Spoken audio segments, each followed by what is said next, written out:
All right, testing, testing, 1, 2, 3. I want to thank everybody for coming out to the Springboro Tea Party's Reaffirmation of the Bill of Rights rally.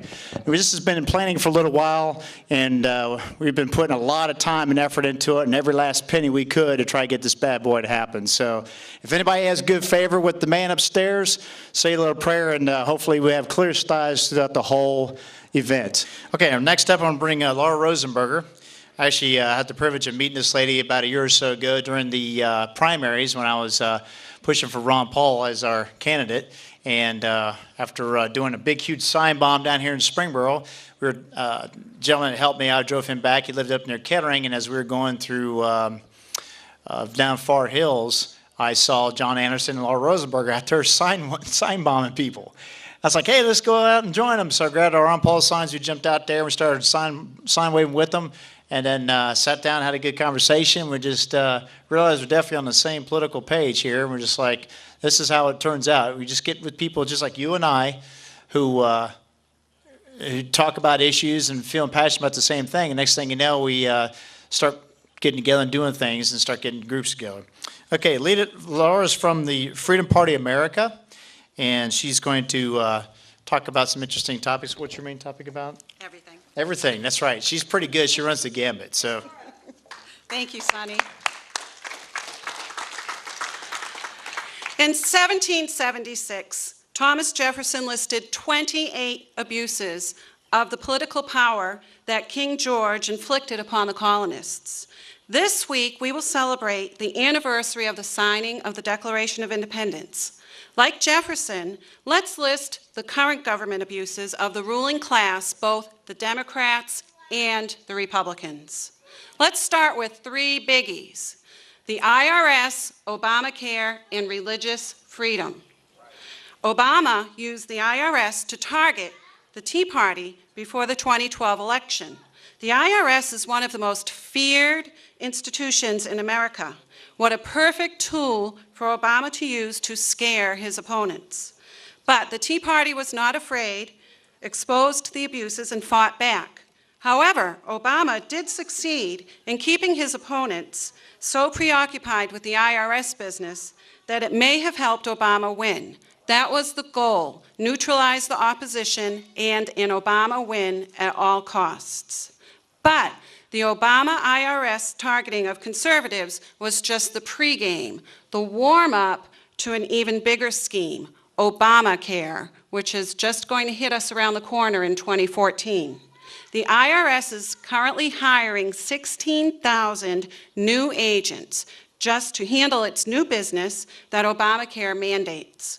So now your health decisions are going to be made by an IRS bureaucrat in Washington, D.C., instead of in your hometown by your family doctor. Also, through Obamacare, the government will have access to all of our bank accounts. As of August 1st, this summer, the time is up for the church to figure out how it is going to comply with the Obamacare mandates that force religious dissenters to pay for other people's abortions and contraception. Why can't the church get an exemption to Obamacare like the other 2,000 unions and businesses that Obama has given waivers to? Freedom of speech and dissent was placed #1 in the Bill of Rights for a reason. Religious dissenters cannot compromise and must find ways to not comply with Obamacare and the IRS.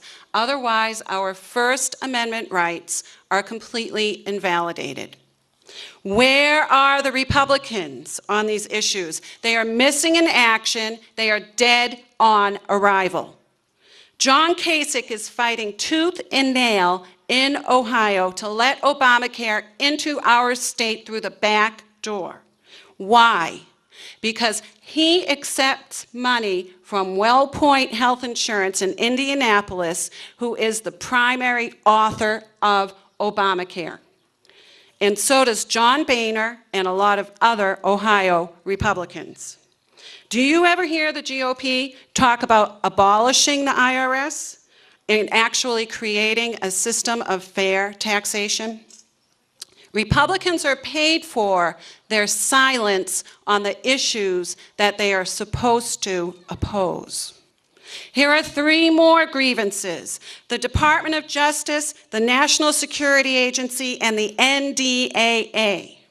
Crime number 1, fast and furious.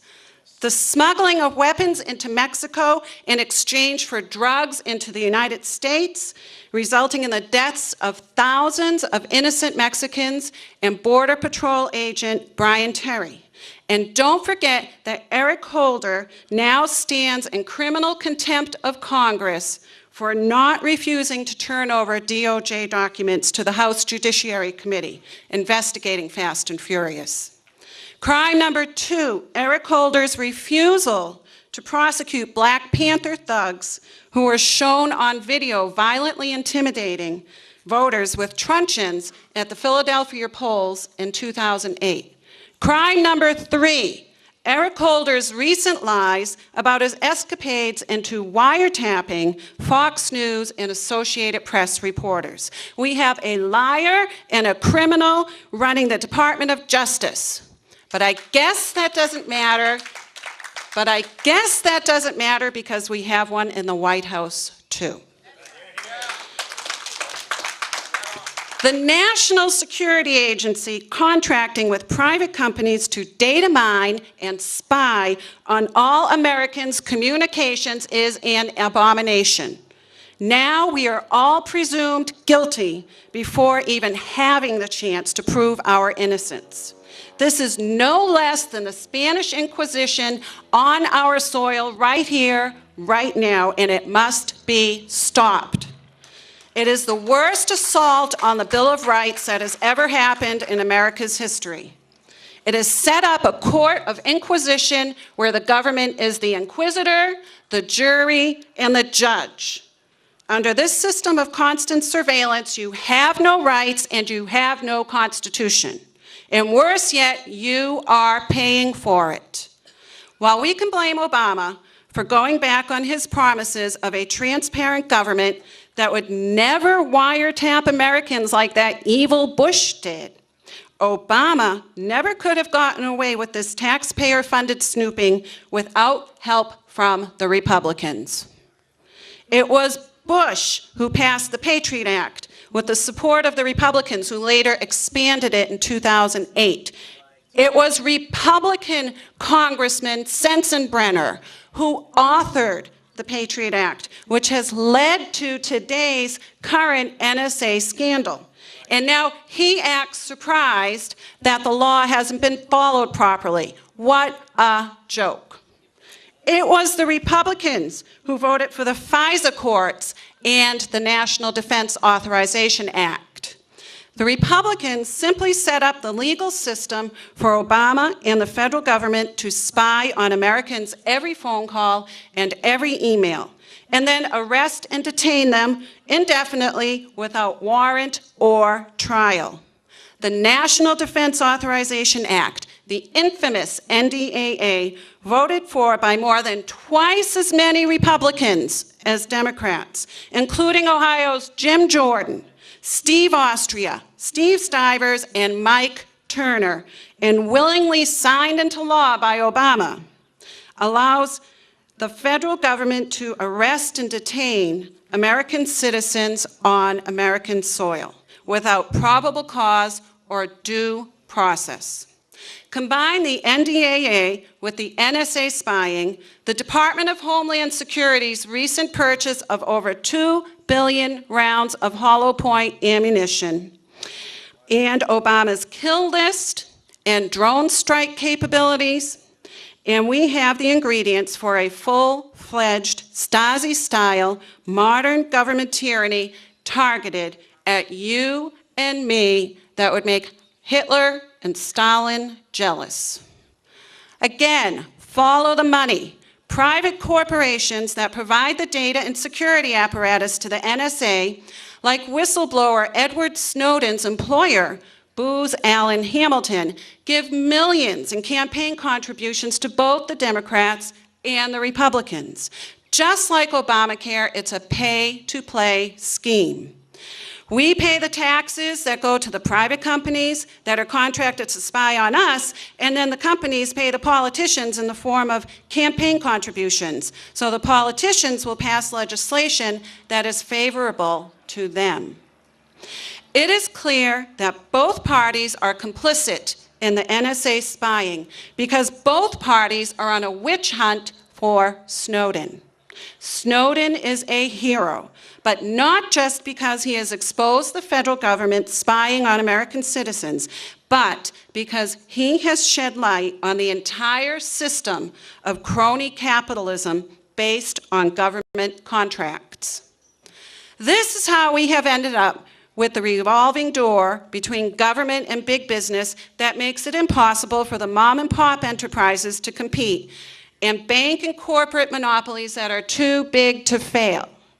Snowden has shown us that we are literally paying for our own imprisonment and enslavement with our tax dollars. It is fascism at its core. And that is the real truth that both parties are really afraid that you will find out. Next, amnesty for illegal immigrants. What part of illegal do the politicians in Washington don't understand? And why do they whip out the amnesty card every decade or so during midterm elections?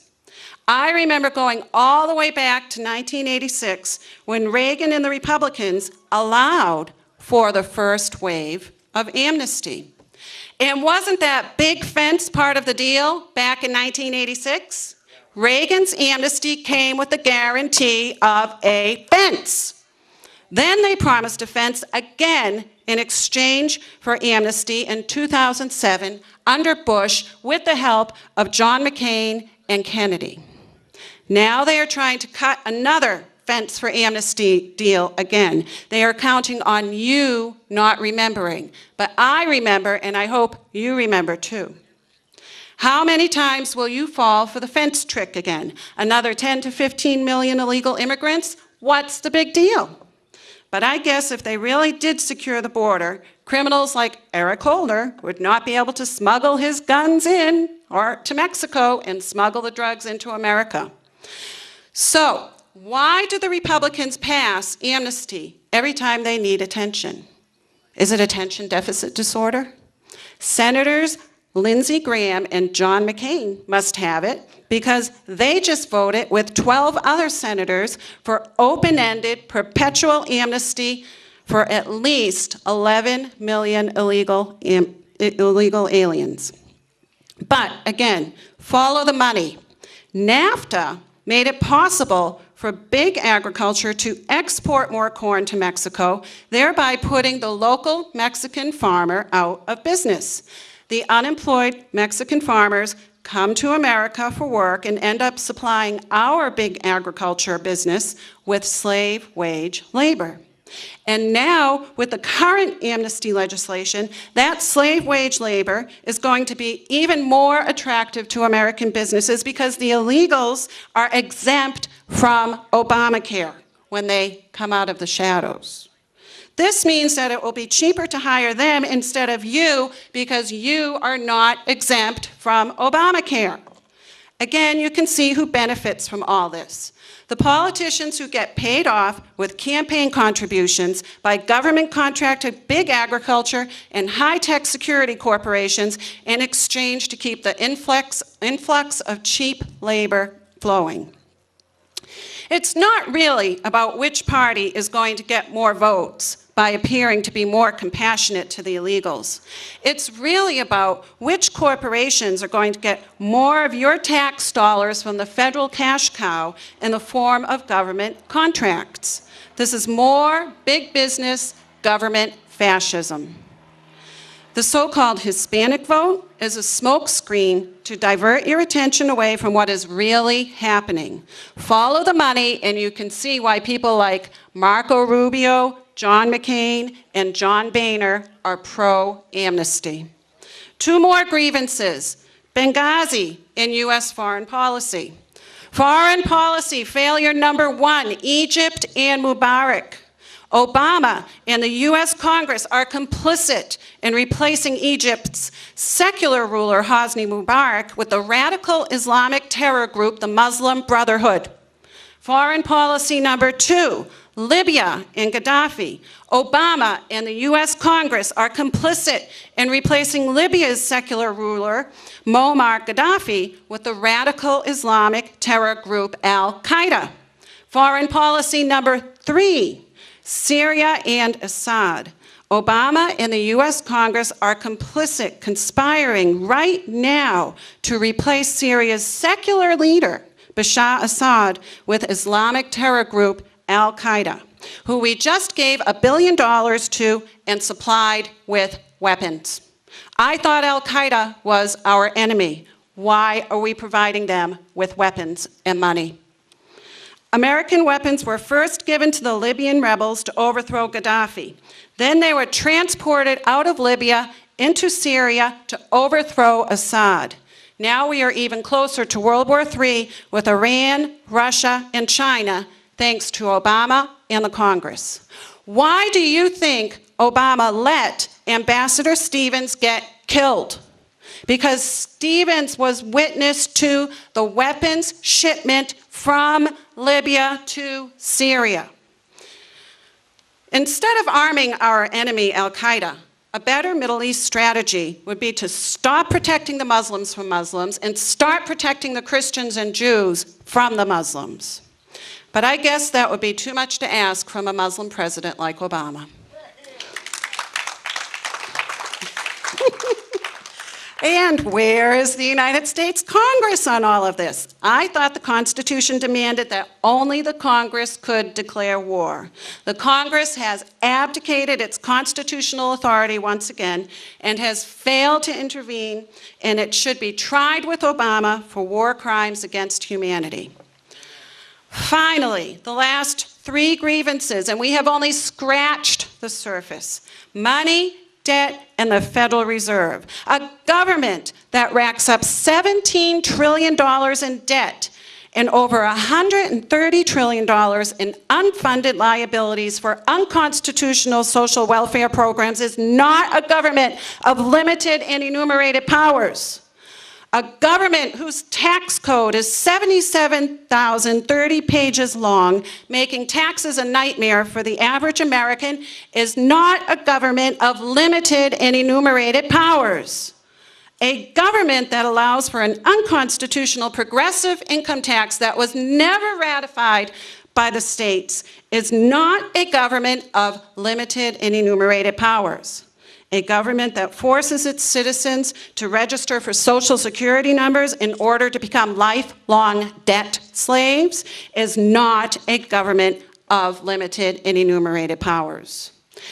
A government that allows a private banking cartel, the Federal Reserve, to undermine and control the economy and interest rates, to devalue the dollar, and to force us to trade with useless fiat paper currency is a government that has abdicated its authority, and a government that allows private bankers like the Rothschilds to steal $100 trillion of the world's wealth while controlling the U.S. Federal Reserve is nothing more than a legalized crime syndicate. While we do not have a king, we have a group of elites who act together as a kingship, treating all of the rest of us like serfs and slaves. Both major parties are guilty and should be put on trial. Both the Democrats and the Republicans, both Obama and Bush, both Harry Reid and John Boehner, both Hillary Clinton and John Kasich, and both Eric Holder and John McCain. They are all guilty of crimes against the U.S. Constitution and its Bill of Rights, against Americans, and against all humanity. Like our revolutionary forebearers, today we must remove our allegiance to a corrupt, illegitimate, tyrannical government. by refusing to vote for or prop up their phony two-party dictatorship, by refusing to acknowledge their illegitimate laws and regulations, by refusing to enter their crony courts and legislatures, by refusing to submit to their unlawful use of a militarized police, and by refusing to pay their incomprehensible taxes.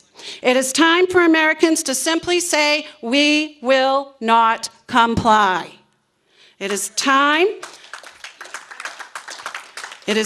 for Americans to stop politely asking a tyrannical oligarchy for permission to exercise our God-given, unalienable rights. What can we do? Do not vote for or give money to the Democrats or the Republicans or the political PACs that feed off of their pretended issues and legislation. However, do vote for and support alternative parties like Freedom Party America, the Constitution Party, or the Libertarian Party. Demand that our county boards of election offices be staffed with independent employees instead of just Republicans and Democrats. The Democrat and Republican parties make up just 17% of the voter base in Ohio. The other 83% is independent. So why do we have county boards of elections where you have just Democrats and Republicans running the show? The independents are not being fairly represented by the system of elections in Ohio. Work with alternative parties and independent candidates like Freedom Party America to elect constitutional sheriffs. Constitutional sheriffs can call for the election of a county grand jury that will put the criminal politicians in jail. Demand immediate federal grand juries to investigate, put on trial, and prosecute both Obama and Eric Holder. It is time for Americans to abolish the current government and institute a new legitimate government that will honor and respect our rights to life, liberty, and the pursuit of happiness, just like Thomas Jefferson wrote in the Declaration of Independence. The two parties and the government bureaucrats who work for them are self-serving and exist only to enrich and empower themselves and enslave the rest of us. It is truly now us against them. The only way we can change this system is to take away their power by doing 4 simple things. Support alternative parties like Freedom Party America, take over the boards of election, elect constitutional sheriffs, and call for federal grand juries. It's that simple. No more compliance, no more compromise, no more waiting. We do these things now, we do them today, and we might just escape another revolutionary war that is looming around the corner. We are making our new Declaration of Independence, and America is depending on you and me to resolve these grievances peacefully. Join me in the struggle for freedom. I am Laura Rosenberger, and I am Freedom Party America. Thank you.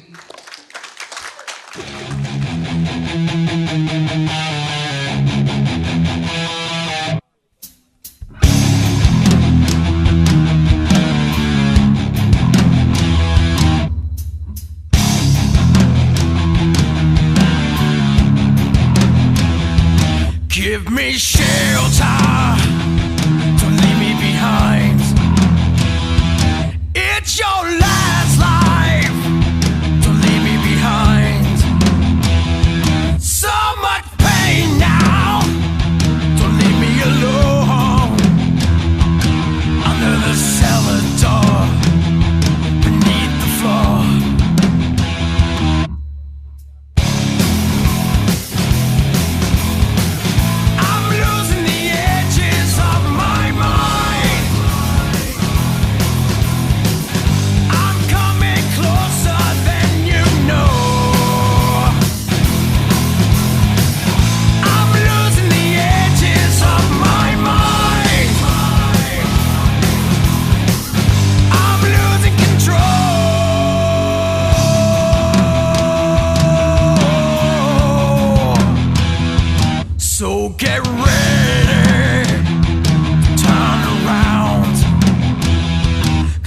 your last life to bring me down. So much pain now. I've seen this before. Under the cellar door, beneath the floor.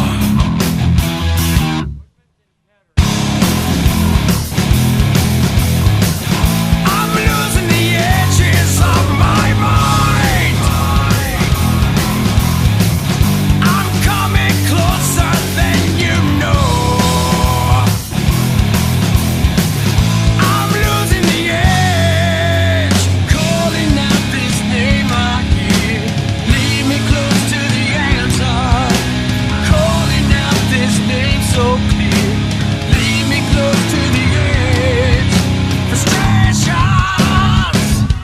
distractions in your life.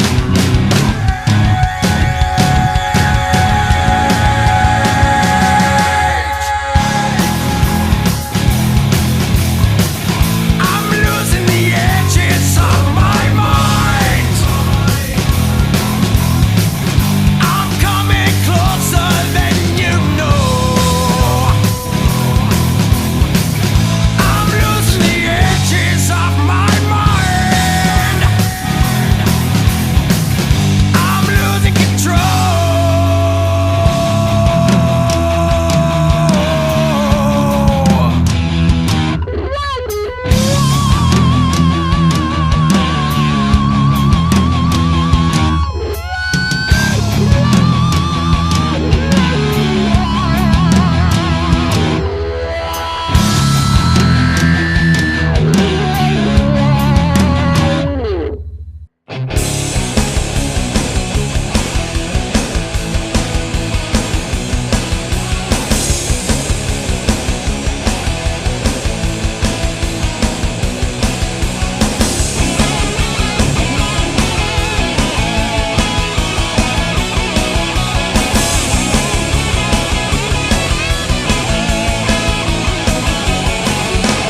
Playing with fire, dancing on a thin line, pushing it to the edge.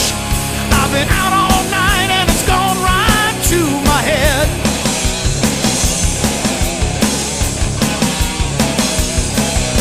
100 miles an hour and not slowing down. I got the pedal pressed to the floor.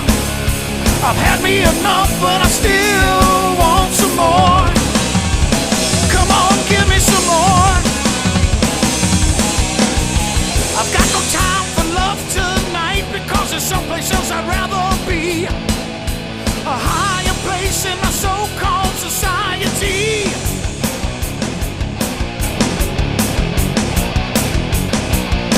This red light's in my rearview mirror and another bridge is burning. There's no turning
fought me fast, looks like it's the end of the road.